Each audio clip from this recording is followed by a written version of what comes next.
China's rise to global dominance has been methodical, relentless, and above all, strategic.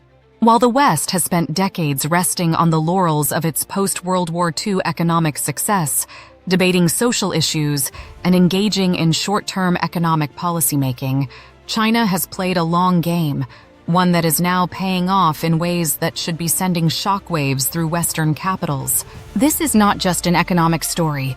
It is a story of cultural philosophy, national ambition, and a reconfiguration of power that the world has not seen in centuries. At the core of China's rise is a fundamental shift in education, one that prioritizes the cognitive and analytical skills necessary for a future dominated by artificial intelligence, data science, and engineering. While Western children are taught through a system that often prioritizes creativity and soft skills, Chinese students are immersed in rigorous mathematical and scientific training from the age of 3. This early exposure to analytical problem-solving before language acquisition builds neural pathways that make complex reasoning second nature. It is no surprise, then, that China dominates international academic rankings in STEM subjects. The results are visible at the highest levels of research and innovation. The world's most significant artificial intelligence breakthroughs are now coming from China, and its universities are outpacing their Western counterparts in key technological fields. At the same time, in America and Europe, declining test scores, growing ideological debates over education, and an aversion to merit-based systems have resulted in a workforce that is less equipped for the hyper-competitive global economy. But education alone is not enough to explain China's rise. Beneath the surface, there exists a deep cultural framework that has been shaping the Chinese approach to success for thousands of years. 3 ancient principles define China's work ethic and strategy. The first is Qigong, the ability to endure hardship without complaint. In China, struggle is not seen as something to be avoided, but as an essential part of growth. While Western countries emphasize work-life balance and self-care, China views perseverance through hardship as a necessary step toward success. The second is Keiji, self-restraint for long-term gain. This is why Chinese families save more, invest in education, and plan for the future, while Western households are burdened by consumer debt and short-term spending habits.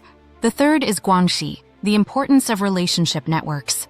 In the West, business and career success is often seen as an individual pursuit, but in China, relationships matter just as much as competence.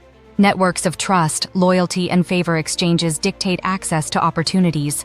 These cultural values give China an advantage that cannot simply be replicated through policy changes in the West. This advantage is most visible in China's approach to technological innovation.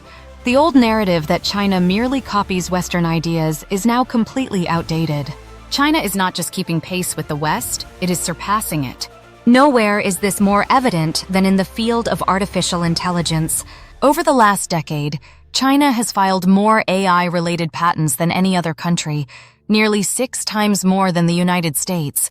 While American tech companies focus on profit-driven short-term gains, Chinese companies operate within a national strategy designed for long-term technological dominance. This difference in mindset is critical. China's AI industry benefits from massive government investments, fewer regulatory restrictions, and a national push to integrate AI into every sector, from manufacturing to national security. Meanwhile, in the West, bureaucratic delays, ethical debates, and lawsuits stifle AI progress, preventing companies from innovating at the speed China does. This gap will only widen as AI becomes a core driver of economic and military power in the coming decades. Beyond AI, China's supremacy in manufacturing and resource control further solidifies its dominance. The country produces 31% of everything made on Earth, with a manufacturing output worth nearly $5 trillion. It has also positioned itself as the world's indispensable supplier of critical raw materials, controlling over 80% of rare earth elements, the metals essential for semiconductors, electric vehicle batteries, and advanced weapon systems. The West's reliance on Chinese manufacturing is so extreme that even companies like Apple and Tesla, despite efforts to diversify, remain deeply dependent on Chinese suppliers. Any disruption in China's supply chains could bring Western economies to a standstill, giving Beijing a powerful tool in trade negotiations and geopolitical conflicts. What makes China's rise even more formidable is its approach to business and entrepreneurship. In 2022 alone, China registered 25 million new businesses, a number that dwarfs startup growth in the United States and Europe. The entrepreneurial spirit in China is driven by a combination of government support, a massive domestic market, and a culture that rewards speed and efficiency over perfection. Unlike the West, where venture capitalists often hesitate to invest in unproven ideas and where regulatory hurdles slow down new business formation, China moves at a relentless pace. Its companies are not just iterating on existing products, they are launching innovations faster than their Western counterparts can respond. The Shenzhen model of rapid prototyping allows a startup to go from idea to fully functional product within days, a pace unheard of in Silicon Valley. One of the most defining elements of China's rise is its work culture. While the West increasingly prioritizes work-life balance, flexibility, and shorter work weeks, China operates under the infamous 996 system, working from 9 a.m. to 9 p.m. 6 days a week. This relentless work ethic is a direct reflection of the cultural values of Chiku and Keiji. It is a system that produces extreme dedication and efficiency, allowing Chinese companies to iterate and scale at a speed that Western companies struggle to match.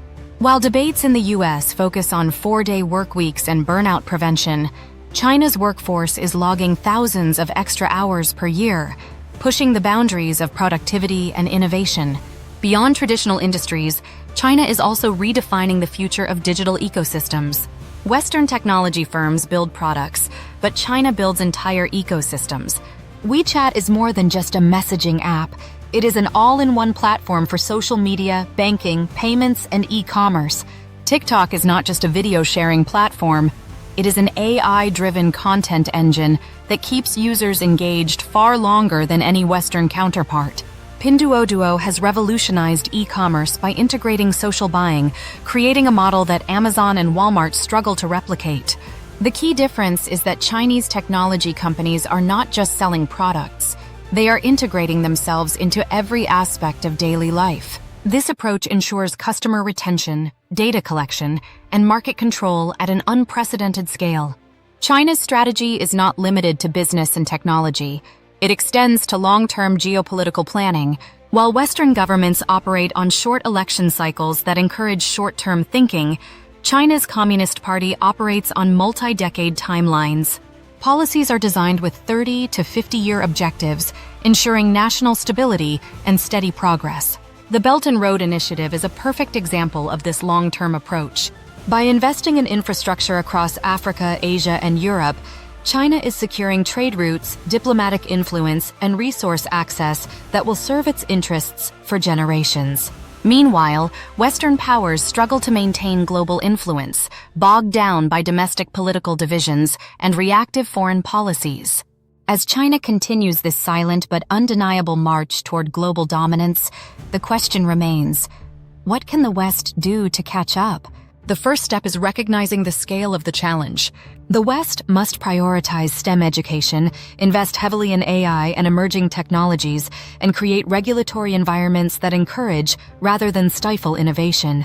There must be a cultural shift away from short-term gratification toward long-term planning, and an acknowledgement that the competition is not just economic, it is ideological.